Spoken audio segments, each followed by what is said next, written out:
MH1 express का ये कारवां आ चुका है फिरोजपुर झिरका में विकास कार्यों की पड़ताल हम करेंगे और इसकी खुद जानकारी देंगे विधायक मामन खान। उनसे हम ये समझने की कोशिश करेंगे कि जनता से जो वायदे उन्होंने किए थे वो कितने पूरे हुए और विकास कार्यों में क्या स्पीड ब्रेकर खुद उन्होंने महसूस किया है, क्योंकि समान विकास की बात मुख्यमंत्री मनोहर लाल की तरफ से कही जा रही है, लेकिन विपक्ष ये कह रहा है कि भेदभाव हो रहा है। तो चलिए सबसे पहले स्वागत करते हैं विधायक मामन खान का। बहुत स्वागत है सर आपका। बहुत बहुत शुक्रिया मैडम। आप MH1 से आप विकास कार्यों की जानकारी देने के लिए फिरोजपुर विधानसभा में आप आए, उसके लिए बहुत बहुत शुक्रगुजार हूँ पूरी टीम का आपका। चलिए तो एक्सप्रेस की सवारी MH1 एक्सप्रेस की सवारी कर रहे हैं आज फिरोजपुर झिरका से विधायक मामन खान, और उनसे हम समझने की कोशिश करेंगे कि स्पीड ब्रेकर विकास कार्यों में लगे हैं और जनता की अपेक्षाएं पूरी करने में वो खुद कितने सफल रहे हैं। बहुत स्वागत है एक बार फिर से। बहुत बहुत शुक्रिया मैम आपका। फिरोजपुर झिरका में बहुत सारी बुनियादी समस्याएं हैं मामन साहब, आपसे भी हम ये समझने की कोशिश करेंगे कि कौन कौन सी समस्याएं अभी भी वहाँ के लोग झेल रहे हैं और वो समस्याएं आखिर अब तक पूरी क्यों नहीं हुई, उनका समाधान क्यों नहीं हुआ, क्या वजह रही। मैं मेवात के बारे में बात करता हूँ। जब से देश आज़ाद हुआ है तब से लेके आज तक मेवात की अपेक्षा ही की है, चाहे कोई सी भी सरकार बनी। जो कुछ विकास के काम हुए थे, हमारे भूतपूर्व मुख्यमंत्री चौधरी भूपेंद्र सिंह हुड्डा ने जो काम किए थे वही काम आज नज़र आते हैं। चाहे इंफ्रास्ट्रक्चर की बात कर लो, चाहे मेडिकल कॉलेज की बात कर लो, चाहे पॉलिटेक्निकल कॉलेज की बात कर लो, और सबसे पहले जो रेनीवेल जो परियोजना शुरू करी थी उसकी बात कर लो। वो जो काम किए थे हमारे माननीय मुख्यमंत्री जो पूर्व हैं चौधरी भूपेंद्र सिंह हुड्डा की देख रेख में काम हुए थे। और मेवात में विकास की बात करते हुए बहुत कैबिनेट मिनिस्टर रहे हैं यहाँ, फाइनेंस मिनिस्टर रहे हैं यहाँ। ऐसा नहीं है राजनीतिक में मेवात पीछे रहा था, लेकिन हमारे यहाँ के लोग इतने गरीब हैं कि खेती के अलावा ना अच्छी गवर्नमेंट जॉब है, ना यहाँ नहरी पानी है ताकि किसानों को पानी टाइम पे मिल सके। और शिक्षा की बात करें तो बिल्कुल ही जीरो है। वो कैसे कि इतनी भारी कमी टीचरों की है। कम से कम 106 स्कूल तो ऐसे हैं जिनमें एक भी अध्यापक नहीं है। 91 स्कूल ऐसे हैं जिनमें एक अध्यापक के ऊपर ही स्कूल चल रहा है। मैं कहता हूँ ऐसा क्यों? जब पीछे सरकार थी, मेवात कैडर बनाया था, पूरे अध्यापक थे। अब ये अध्यापक ही भर्ती नहीं कर रहे।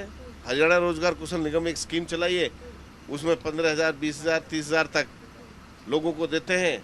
आप अपना हरियाणा रोजगार कुशल निगम में अपना नाम रजिस्टर कराइए पोर्टल पे, उसके पश्चात आपको लगाएंगे। उनको जॉब की सिक्योरिटी नहीं है, उनका आगे फ्यूचर जीरो है, कोई इंक्रीमेंट नहीं है, कोई प्रमोशन नहीं है।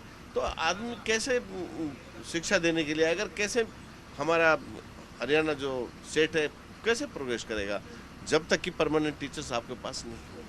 विधानसभा में भी आप समय समय पर आवाज़ उठाते रहे हैं मामन खान साहब, क्या वजह है कि आपकी आवाज़ नहीं पहुंच पा रही है, या आप जिस तरह से कांग्रेस के तमाम विधायक ये कह रहे हैं, जिन लोगों से लगातार हम मिल रहे हैं कि अनदेखी की जा रही है, समान विकास नहीं है, भेदभाव किया जा रहा है, जहां पर सत्ता पक्ष के विधायक है वहाँ विकास है, जहाँ नहीं है वहाँ विकास नहीं है।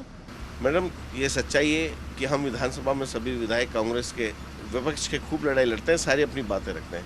सबसे मज़ेदार बात यह है कि जब भी बजट आता है तो माननीय मुख्यमंत्री एक लेटर जारी करते हैं और कहते हैं कि अपने हलकों की समस्याओं से अवगत कराया जाए, हमको लिख के भेजा जाए कि उसमें हम विचार करेंगे। लेकिन 3-4 बार बजट पास हो गया, आज तक एक भी समस्या को बजट में नहीं लिया गया है। मैं नहीं, किसी भी विधायक को नहीं ले गया अपोजिशन वाले को। तो मैं ये कहता हूँ कि क्यों माननीय मुख्यमंत्री अपना पेपर लिख करके नहीं टाइम बर्बाद करते, क्यों विधायकों को टाइम बर्बाद करते? जब सुनाई नहीं होती तो क्या जरूरत है? लेकिन बीजेपी के तमाम लोगों का कहना है कि मेवात के हालात की जिम्मेदारी सबसे ज़्यादा कांग्रेस की है। अगर आपके भी कांग्रेस की बात करते हैं, एक लंबे अरसे तक आप लोगों के कंधों पर भी जिम्मेदारी थी, उस वक्त कांग्रेस ने क्या किया? ऐसा है, मैंने कहा ना, 10 साल कांग्रेस की सरकार रही थी लगातार। जो काम विकास के सरकार कांग्रेस के टाइम में हुए थे वही काम है। अब हमको ये एक भी काम बनाने, इनको आज 8-9 साल हो गए, एक भी काम बताए ना। मैं विधानसभा में एक स्टेट यूनिवर्सिटी की बात रखी कि हमारे बच्चे रोहतक, सोनीपत, जींद तक जाते हैं, गरीब आदमी है, अपना दूध बेचकर बच्चों को पढ़ाते हैं। वो लोग बहन बेटियां को पढ़ाते हैं, 10वीं 11वीं कर जाती है, फिर यूनिवर्सिटियों में नहीं भेजा जाता, हॉस्टलों का खर्चा नहीं होता। मैंने इनको ज़मीन भी दी 400 एकड़ नांगल मुबारकपुर की, रेजुलेशन भी दिया, फिजिबिलिटी रिपोर्ट भी करा दी, विधानसभा में जवाब दिया कि हम इसको कर रहे हैं, जल्दी ही बताएंगे।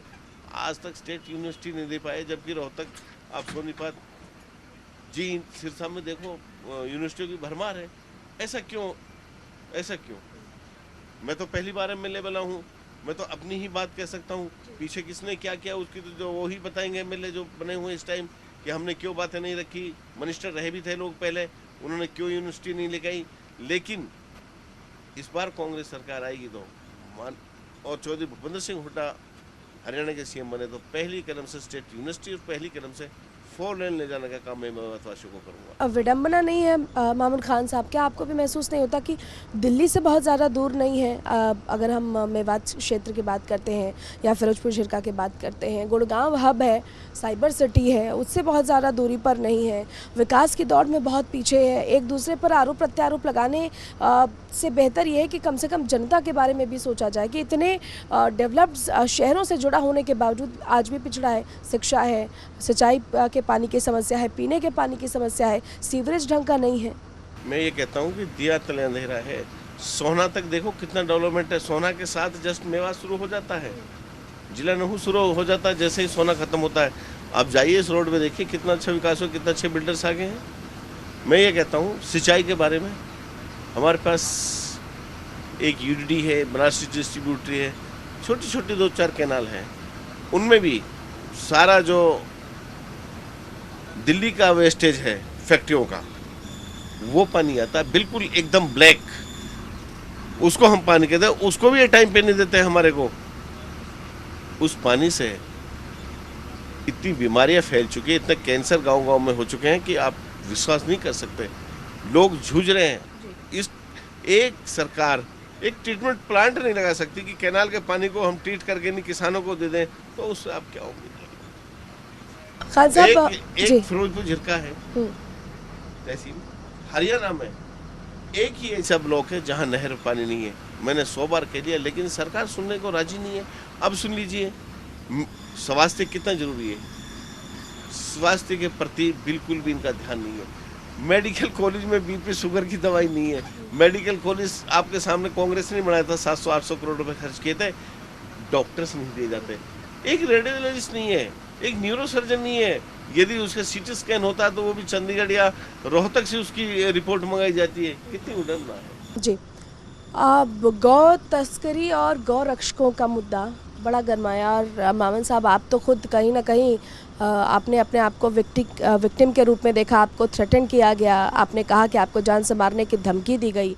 एक विधायक अगर खुद को सुरक्षित ना महसूस करे किसी हलके का, तो आम जनता खुद को कैसे सुरक्षित महसूस करेगी? ये मुद्दा आप कैसे देख रहे हैं? मैं सबसे पहले तो ये कहता हूँ, मैं खुद गौहत्या के खिलाफ हूँ। कोई भी आदमी किसी भी धर्म का हो, किसी की भावनाओं को ठेस पहुंचाता, मैं उसका खंडन करता हूँ। मैंने ये मुद्दा किस लिए उठाया था कि सबसे बड़ी बात इसने हरियाणा की शर्मसार किया था। जो घटना हुई थी घाटमिका वाली, जिंदा आदमियों को 2 को जलाया था। मैंने इस बात को रखा था कि आपके पास पुलिस है, प्रशासन है। जब पुलिस प्रशासन आपके पास है, तो जब विधानसभा से कानून बना हुआ है तो उसकी पालना क्यों नहीं की जाती? किस लिए आप लोगों ने पावर एक आम आदमियों को दे रखी, किस हैसियत से दे रखी? ये बात मैंने विधानसभा में रखी थी। इसी तरह से एक हुसैनपुर का लड़का था वारिस, उसको दिन दहाड़े अपनी कस्टडी में लेके तथाकथित गोरक्षकों ने मार दिया। उस बात को मैंने रखा था। और जब ये बात नहीं रखेंगे तो हमारे विधायक बनने का क्या फ़ायदा, जो हम अपने आदमियों की बात को विधानसभा में नहीं उठाएंगे। तो ये बात मैंने उठाई थी। अब सरकार इन पे क्या संज्ञान लेती है क्या नहीं लेती, तो इनको पता है। मेरे क्या, इन्होंने तो deputy chief minister Dushyant Chautala का भी हाथ काटने के लिए बात कही तो उसका हाथ काट देंगे। तो यहाँ तो बेलगाम आदमी हुए पड़े हैं। सरकार नाम की कोई चीज़ होती तो आदमी एक जबान भी नहीं हिलाता। ये इस तरह से तो लाइन ऑर्डर बहुत ही खराब है हरियाणा। खान साहब, आपने कहा कि बीजेपी में इस वक्त अगर लॉ एंड ऑर्डर की सिचुएशन देखें या सरकार की सिचुएशन देखें वो ठीक नहीं है। मैं ज़रा कांग्रेस की भी बात कर लूँ, कांग्रेस में सब ठीक है? हरियाणा कांग्रेस में सब कुछ ठीक चल रहा है? हाँ ठीक ही है, कांग्रेस कोई दिक्कत नहीं है। नहीं, ठीक ही है या सब कुछ ठीक है? बिल्कुल बिल्कुल सब ठीक है। तो ये जो मनमुटाव और कुनबे के बिखराव की खबरें आती हैं और जो तस्वीरें बनती हैं, अलग अलग गुटों की बात चल रही है, एक गुट अगर पार्टी के नाम पर किसी आयोजन को संपन्न कराता है तो दूसरे लोग नहीं पहुंचते और कहते हैं हमें निमंत्रण नहीं मिला। ये सब कुछ जनता देख रही है, इसका असर पार्टी पर या उसकी एकजुटता पर नहीं पड़ता? खान साहब, मैं ये कहता हूँ कि परिवार में मनमुटाव तो सब जगह ही होता है, चाहे आप अपने आप को देख लो चाहे किसी को भी देख लो, छोटा मनमुटाव होता है। मगर चाहे वो प्रोग्राम में आए या नहीं आए, लेकिन हर आदमी अपने तरह से कांग्रेस के ही लिए काम कर रहे हैं। राहुल गांधी जी के लिए हम काम कर रहे हैं, चाहे वो प्रोग्राम में हमको कोई बुलाए चाहे कोई उनको नहीं बुलाए। अभी आप लोगों के सामने जब भी प्रोग्राम हुआ विधानसभा में सब एक मंच के साथ हम साथ रहते हैं। कोई भी विपक्ष की पार्टी होती है, कभी आइए, हुड्डा साहब जब भी पार्टी थे सब हम विधायक सब साथ रहते हैं। आप देखिए आकर के, ऐसा कुछ नहीं है, तो बस बहकाने वाली बातें हैं, कहने वाली बातें नहीं। हम सारे विधायक आप लोगों के सामने एक साथ ही रहते हैं और एक साथ ही काम करते हैं। कांग्रेस के और राहुल गांधी की आपने बात की, भारत जोड़ो यात्रा का असर बीजेपी कह रही है शून्य है। कुछ जगहों पर से तो राहुल गांधी होकर भी नहीं गुजरे क्योंकि उनको पता है कि वहाँ पर उनका विरोध होना है या उनका कोई वहाँ पर या पार्टी का कोई आधार नहीं है। आपको व्यक्तिगत तौर पर ये लगता है खान साहब के भारत जोड़ो यात्रा से कांग्रेस को फ़ायदा होगा आने वाले लोकसभा चुनाव में? देखो, भारत जोड़ो जो राहुल गांधी जी ने शुरू करी थी कन्याकुमारी से लेकर कश्मीर तक, जिस तरह से देश का माहौल बिगड़ रहा है, जिस तरह से बीजेपी ने हिंदू मुस्लिम भाईचारा को, 36 बिरादरी के भाईचारा को अलग अलग किया हुआ है, उसको लेके किया था, ना कि फायदे के लिए किया था। कि जो भारत में दरारें पड़ रही हैं, भाईचारा खराब हो रहा है, मंदिर मस्जिदों की बात की जाती है, उसको लेकर उन्होंने इस यात्रा को किया था, कि ना कि बढ़ोतरी के लिए। ये तो जनता को देखना कि क्या फैसला देगी क्या नहीं देगी। राहुल ने तो अपना काम कर दिया और राहुल ने जोड़ने की कोशिश की सब आदमियों को, जो आपस में भाईचारा खत्म हो रहा था, और उसको कहीं हद तक उसने जोड़ा भी और लोगों ने उसमें सहयोग भी किया। आप लोगों के सामने मेरे मेवात में आपने देखा था, हिंदुस्तान का सबसे बड़ा प्रोग्राम जो होता है, लोग इकट्ठे हुए थे। फिर झरका में एंट्री हुई थी जब राजस्थान से, सबसे ज़्यादा लोग यहाँ इकट्ठे हुए थे और सब लोगों ने उसकी बात को मानो कि हाँ भाई जुड़ के रहो, और इस देश 36 बिरादरी का देश है, इस देश को आज़ाद कराने में सभी का हाथ है और सभी का इसमें हक है अपनी बात रखने का, अपनी बात कहने का, और इसलिए आप सब मिलजुल के रहो। यही उसका संदेश था, यही दिया था। बीजेपी के जिन नेताओं से मैं मिली और उनसे बातचीत की तो उन्होंने अपने विकास कार्य गिनवाए, वो टिप्स पर थे और कह रहे हैं कि कांग्रेस के जो चुने हुए प्रतिनिधि हैं या जो विधायक है वो जानबूझकर सरकार पर आरोप लगाने के लिए जो विकास निधि है मिनिमम उसको भी खर्च नहीं कर पा रहे हैं, तो वो विकास कार्यों का हवाला कैसे देंगे? ये सच है खान साहब? ये बताओ कहाँ पैसे दे रहे हैं ये? आप ये बताओ, माननीय मुख्यमंत्री जब हम शुरू में एमएलए बने थे तो 5-5 करोड़ रुपए की घोषणा की थी। हमने सारे एस्टीमेट के लिए काम दे दिए, बन गए एस्टीमेट, आज तक वो ही नहीं लगाए 4 साल में। ये विधायकों पे तो खामखा ये वैसी लीपापोती करती है। जब फाइनेंस ईयर खत्म होता है, जब ये पैसे देते हैं, तो ऐसे कैसे विकास होगा? अभी मैं डेली इन अफसरों से बात करता हूँ, भाई 5 करोड़ रुपए के आप टेंडर कराओ, लेकिन करा ही नहीं पाते। ये तो सारी कमी है जो बीजेपी की है, ना कि विधायकों की है। आप मिलते हैं मुख्यमंत्री से? बिल्कुल मिलता हूँ, काफ़ी बार मिला हूँ, काफ़ी काम रखे मैंने सामने, लेकिन नहीं होते। वो मना कर देते हैं कि हम नहीं करेंगे या आश्वासन देकर छोड़ देते हैं? आश्वासन देकर छोड़ दे। अब ये बताओ, विधानसभा में क्वेश्चन लगाया कि हमारे यहाँ इतने एक्सीडेंट होते हैं, एक ट्रामा सेंटर दे दीजिए। यस सर, ट्रामा सेंटर देंगे, आज तक नहीं दिया। तो मामन खान तो इतने बेबाक और तेज तर्रार नेता माने जाते हैं, मामन खान अपनी बात रखने के लिए जाने जाते हैं। मामन खान की बातें करना सुनी जाए तो फिर आम कार्यकर्ता या जनता कैसे उम्मीद करेगी? ये तो देखो, ऐसा है कि मैं तो विधायक हूँ, जो जनता की आवाज़ है, जो जनता मुझे बताती है वो मैं रखता हूँ। बाकी जो बड़े प्रोजेक्ट हैं, जैसे इंडस्ट्रीज चाहिए मुझे, कोई नामो निशान नहीं है जो बगैर सरकार के नहीं आ सकता। 4 लेन है, वो नहीं आ सकता बगैर सरकार के। अपनी स्टेट यूनिवर्सिटी है, वो नहीं आ सकती। मैं कहता हूँ यहाँ बेरोजगार बहुत है, हमारे यहाँ ड्राइवर्स बहुत है, मैं चाहता हूँ कि ट्रांसपोर्ट नगर खोल दे। मैंने माननीय मुख्यमंत्री से कई बार कहा, लेकिन नहीं सुनने का जी। सबसे बड़ी बात आप ये बताओ, जिला घोषित कर दिया, नहीं कर दिया। जिला किसको कहते हैं? जिसमें सब प्रदेश के लोग आके रहते हैं उसको जिला कहते हैं। अब गुड़गांव है, गुड़गांव में सारे हिंदुस्तान के लोग आके रहते हैं। आज तक हरियाणा शहरी विकास प्राधिकरण के तहत, जिसको हम पहले हुड्डा कहते थे, उसके तहत आज तक सेक्टर भी नहीं है, कोई स्टेडियम नहीं है बच्चों को खेलने के लिए। बीजेपी तो ये कहती है कि सारी जमीनें तो हुड्डा साहब ने लिखवा ली, हुड्डा की तो बचा क्या? वहाँ तो आज तक हुई नहीं एक बार। सारा विकास रोहतक उठ के चला गया। नहीं, ये अब 8 साल से तो ये है। 8 साल से क्या है? अब तो 8 साल से तो हुड्डा नहीं है। मेरे से विधानसभा में हाँ की थी माननीय मनोहर लाल खट्टर जी, चीफ मिनिस्टर जी ने, कि भाई हम इस पर सर्वे कर रहे हैं कि जितने रेट आएंगे, कॉस्ट आएगी, आधा मेवात के लोग देंगे, आधे सरकार देंगे, वो हम राजी है, मुझ दो। आज तक सब कुछ है ही नहीं पता धरातल पर। तो ये बताओ कैसे विकास होगा मेवात का? सरकार आपकी नहीं सुन रही है, मुख्यमंत्री नहीं सुन रहे हैं, धरातल पर काम करने वाले अधिकारी सुन रहे हैं, क्योंकि अधिकारियों के मनमानी की खबरें हरियाणा की अगर हम बात करते हैं तो सत्ता पक्ष के लोग भी परेशान हैं ऐसे अधिकारियों से जो सुनते नहीं हैं। क्या ऐसी समस्याओं का सामना आप भी कर रहे हैं? अब ये बताओ, जैसे पीने का पानी है, बिजली है, नहरी पानी है, क्या ये तो बहुत सालों से चल रहा है? इन कामों को भी ये करें, ये सुनना होता है क्या? काम तो विकास क्या है कि किस तरह से मेवात को आगे लेके जाए, किस तरह से मेवात को और जिलों की तरह विकसित किया जाए। आप लोगों के सामने सबसे आकांक्षी जिला है पूरे हिंदुस्तान में, पिछड़े से भी पिछड़ा जो जिला है वो मेवात है। तो उसके लिए तो इसको माननीय मुख्यमंत्री को स्पेशल बजट देना चाहिए। मेवात का तो इन्होंने खुदा के भरोसे छोड़ रखा है। बाकी अब सरकार आएगी, हमको दोबारा मौका मिलेगा तो मैं ये कहता हूँ कि मेवात को और जिलों से पीछे नहीं रहने दूंगा। तो जनता आपको दोबारा मौका क्यों देगी मामन खान साहब, अगर विकास कार्यों की बयार जनता तक पहुँचे नहीं? हालांकि मजबूरियों को आपने गिनाया कि किन मजबूरियों के तहत आप कह रहे हैं कि आप विकास कार्य नहीं करवा पा रहे हैं, सुनवाई नहीं है इस वजह से। तो क्या लेकर आप जनता के बीच जाएंगे? जनता क्यों आप पर दोबारा विश्वास करेगी? जनता को पता है कि विपक्ष में बैठे हैं और सारे आजकल सोशल मीडिया पे सब कुछ देखते हैं। जो उनकी आवाज़ है, उनकी आवाज़ को मैं विधानसभा में सारी बातों को रखता हूँ। अब सरकार उनको मानती है नहीं मानती है, ये तो सरकार के ऊपर निर्भर करता है। और इसी को कहते हैं कि यदि इस बार कांग्रेस की सरकार बनेगी, उनको पता है कि अब इस बार बदलाव आना तय है।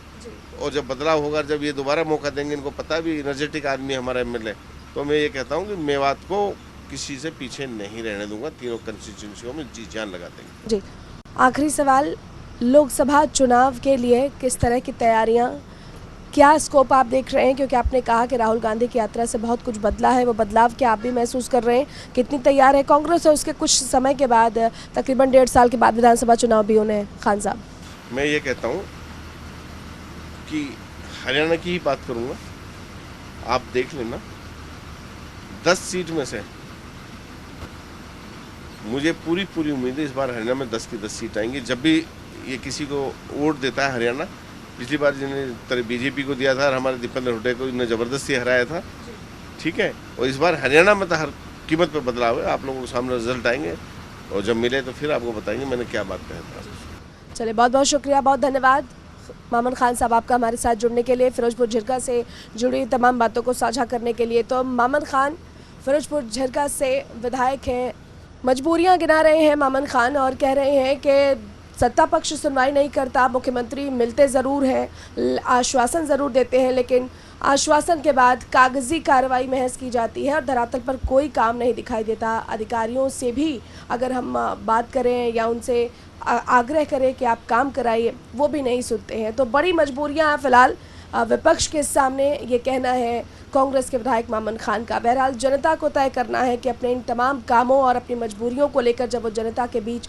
जाएंगे तो जनता उनकी मजबूरियों को समझेगी, अपना आशीर्वाद देगी या फिर नहीं। इसी के साथ फिलहाल के लिए इतना ही।